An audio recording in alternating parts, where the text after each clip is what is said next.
Today is our Amanda's birthday, 18 years old.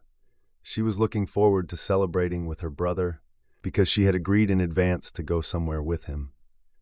I wanted to celebrate with my friends later. She had relatives in the first place. Amanda had been constantly clinging to Richard since childhood, sometimes with games, sometimes with homework, which he always did for her. Joint walks, mutual assistance, and difficult moments, hence the emotional closeness. Perhaps Amanda was even too annoying. When other girls approached Richard to meet her, she gave them such a disapproving look that they immediately backed away.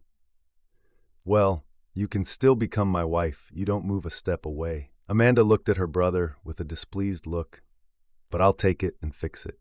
And she was the first to run into the house after another walk after school. Several years have passed since then. Amanda grew up cheerful, maybe a little frivolous, but without extremes.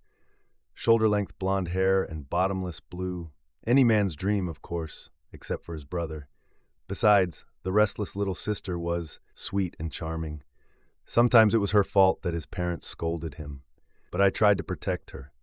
Therefore, the broken vase, the cat brought from the street, and even the computer virus that deleted her mother's unfinished novel, on which she worked so hard, were not his fault. Amanda studied well, of course, not without Richard's help.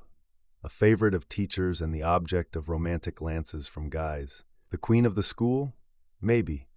But she didn't think much about her status among her classmates. It was enough for her that she had good friends, academic achievements, and a loving family. Since her brother entered the university, the girl has been going home a little sad for the last couple of years because they used to go together. Remembering how Richard had carried her home on his back. The wait for graduation lasted forever for Amanda. She wanted to go to the same university as her brother. There was no limit to joy when, in their first year, they went to school together again in the morning and could see each other already at the university. A few more months have passed. Richard was waiting for his sister in the lobby of the university. "And where should we go first? What is it?" he asked in a carefree voice. First to the amusement park, then to the cinema, then to the embankment, and then to the aquarium, then to the park on the embankment, and then slow down. "Are there great plans to conquer our city again? We definitely won't have time to go everywhere." Amanda pouted and poked her brother in the side with her finger. "If you don't grumble like an old grandfather, we'll make it. Let's go." But Richard remembered her previous birthdays, so he was calm. After all, about halfway through her planned adventures, Amanda got tired and asked to go home herself. Soon they both found themselves in an amusement, rides, cotton candy, and cheery cries of children. It even seemed to Richard that his sister had not grown at all. "It seems like it's been 18 years, but I haven't gotten off the sea-controlled cars for a long time." They jumped on trampolines together. It seemed that the trampoline did not just exhaust her sister, but even gave her strength with each jump.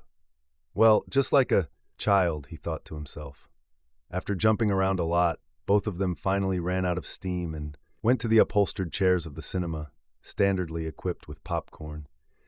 But she found the film itself rather boring. "But well, what are you doing?" Richard whispered. "I'm tired." "I want to sleep. I ate and slept. That's the place I chose. You can sleep at home. There's no bed," slightly dumbfounded. Richard tried to drag the sleepy sister to her place, but she mumbled in displeasure, hinting that it was better not to argue. Oh my God, he had no choice but to accept it. "Sweet dreams," he said reproachfully at last. The movie was really boring. Even Richard watched with half-closed eyes, occasionally glancing at the audience.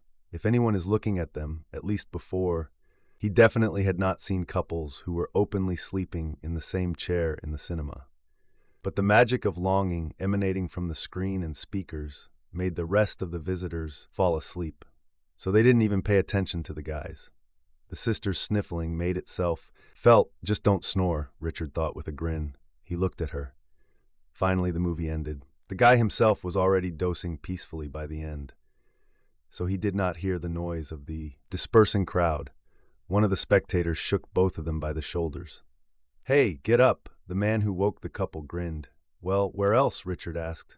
But he was already hoping to go home. Amanda rubbed her eyes. "I remembered. An interesting bar with foreign cuisine has opened nearby. I want to go." Are you thinking of getting drunk? Why get drunk right away? And anyway, I can already. My brother did not try to dissuade me. Thinking that alcohol might cheer them up, they headed to the coveted bar, which turned out to be Japanese style and with karaoke. 10 minutes later, Amanda and Richard were eating sushi, Japanese omelettes, and other edible riches according to the recipes of the land of the rising sun. No juices or tea, only alcohol, and only in acceptable quantities. But this amount was enough for Amanda for incendiary karaoke songs. Well-fed, cheerful, and satisfied, the brother and sister came out of the booth, and Amanda immediately noticed one guy. It was James, her classmate.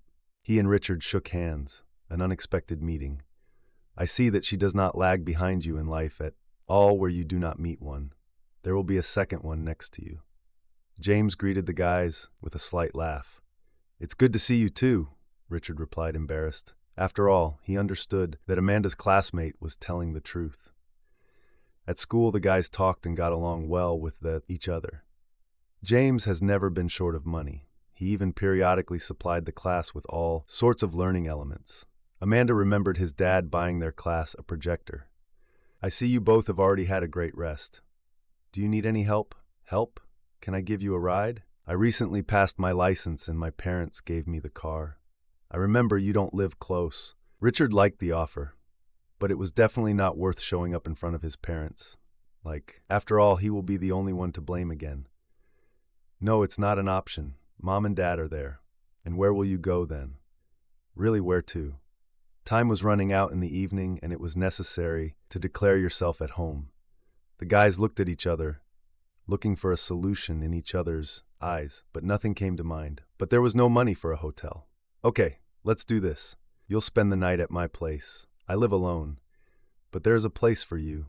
You will tell your parents that you decided to stay with Amanda's friend. They still don't know her friend's number. The girl smiled and looked approvingly at her brother, who was rather surprised. And the apartment is already yours? There was no choice, and the guys agreed. In the car, James talked about graduating from high school, going to university, old friends. He even said that the guys in Amanda's class really thought she was the queen of the school. But the back seats wanted to go to bed as soon as possible. Hey, Queen, what about the aquarium, the embankment, and where else would you like to go? The Queen is no longer receiving today. We'll decide everything tomorrow. Amanda babbled in her delirium with a satisfied smile. You obviously need a bed and a good night's sleep. Richard laughed. 20 minutes later, they were at James's. A well-maintained apartment with a fresh renovation and a pleasant-looking interior. Wow, it's great here, she said briskly and sat down on the bed. And after a couple of seconds, she lay down. You've settled in well here. Yeah, make yourself at home. James looked at Amanda and grinned. She has clearly found her place.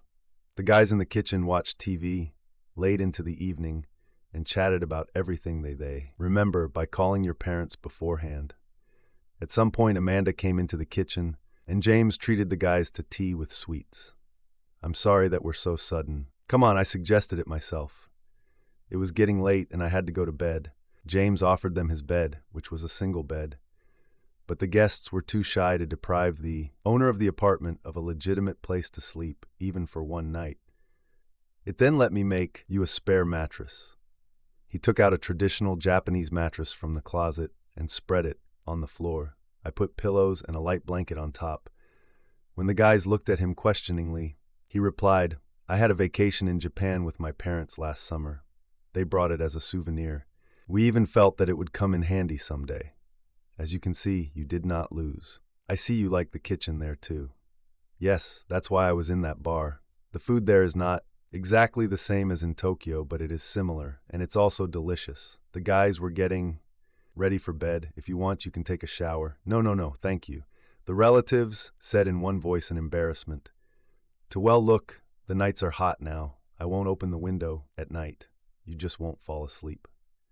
Yes, still there was one drawback in these beautiful mansions, being near the highway. It's okay. The very possibility of spending the night somewhere is enough for us, no problem. By the way, the tea you drink is also from Japan. It is soothing and helps you fall asleep faster. Richard and Amanda smiled gratefully. You're lucky to have a classmate. Richard whispered in his sister's ear. She was a little embarrassed, feeling some guilt that she had not really communicated with him before. After all, there were no reasons. Everyone laid down in their places. Not to say that Richard was uncomfortable sleeping with his sister on the same mattress. It was as if he felt the wrongness of the situation. At home, they have a common room, but different beds. The night turned out to be seriously stuffy.